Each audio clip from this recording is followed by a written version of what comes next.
Partiyasının sədri Natiq Səfərliyə yaxınlaşıram. Natiq bəy, xoş gördük.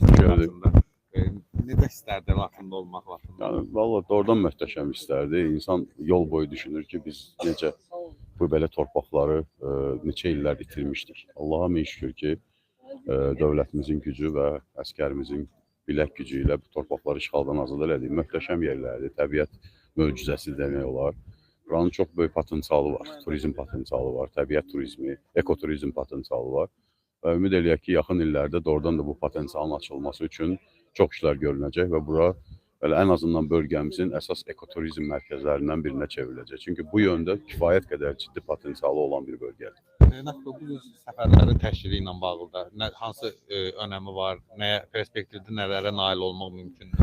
Ən azından belə səfərlər zamanı dövlət və hökumət orqanları nümayəndələri ilə birbaşa dialoq qurmaq mümkün olur, müəyyən məsələləri müzakirə etmək mümkün olur. Hətta ən maraqlı cəhətlərindən biri odur ki, belə səfərlər zamanı yerli nümayəndələr, icra nümayəndələri gördükləri işlərlə və planlar haqqında da məlumat verirlər. Bu məlumat sessiyasının özü önəmlidir. Çünki biz publik şəxsləri və publik çıxışlarımız zamanı dəqiq məlumatlara əsaslanmaq daha doğrudur və belə səfərlər zamanı yerlərdən dəqiq məlumat almaq mümkün olur.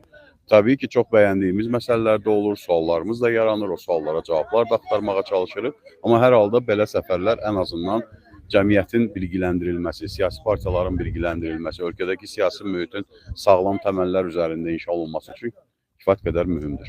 Təşəkkür edirəm. Buyurun.